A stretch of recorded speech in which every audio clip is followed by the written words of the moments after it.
শীতকালে মাঘ মাসে নাকি বাঘ কাঁপে। ওরে আল্লাহ, এখন তো দেখি মানুষও কাঁপে। হ্যালো এভরিওয়ান, সবাইকে শুভেচ্ছা। এখন চলছে শীতকাল। এখন যে শীত পড়ছে, এমন শীত আমার বাপের জীবনেও দেখিনি, আমার জীবনেও দেখিনি। আসলে এতটা শীত পড়ছে যা আগে কখনো দেখা যায়নি। মনে হচ্ছে যেন হিমালয় পর্বতের খুব কাছাকাছি আছি। বিগত বছরগুলোতে দেখেছি যে যখন অফিস এরিয়াতে কাজ করা শুরু করেছি, তখন শীত যে কোথায় উধাও হয়ে গেছে বুঝতেই পারিনি। মানে শীতের কাপড় কখনোই গায়ে দেওয়া লাগেনি।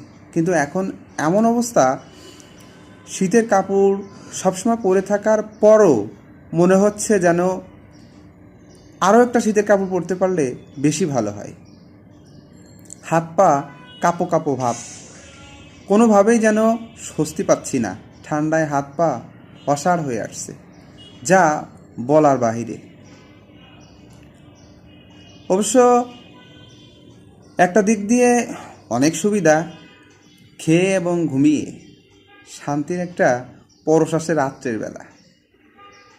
গরম কম্বল, লেপ, অনেকেই রুম হিটারও ব্যবহার করে, তাদের জন্য খুবই আরামদায়ক এই সময়টা।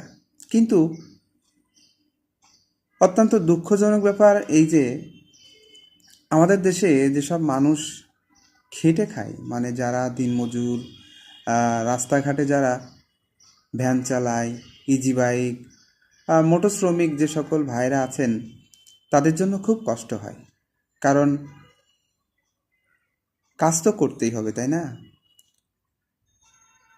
হাত না নাড়লে পাত চলে না। মানে কাজ না করলে অনেকেই আছেন যাদের প্রতিদিনের খাবারটা জোগাড় হয় না। এই সকল মানুষদের জন্য এই সময়টা খুবই কষ্টকর। আর যারা ধনির দুলাল বা দুলালি, তাদের কথা তো বলবো না। তারা শুধু ব্যাংক থেকে তুলে আনছে আর খাচ্ছে। খুব খারাপ লাগে যখন দেখি রাস্তার পাশে অসহায় কিছু মানুষ রাত্রে ঘুমিয়ে আছে। তাদের গায়ে না আছে কম্বল, না আছে গরম কাপড়। কী যে কষ্ট পাচ্ছে, হাত পা শীতে পুড়ে যাচ্ছে, দেখেই বোঝা যায়। চোখ মুখে তাদের যে ছাপ, সেটা খুবই কষ্টদায়ক, যা বলে বোঝানো যাবে না। আমাদের সকলের উচিত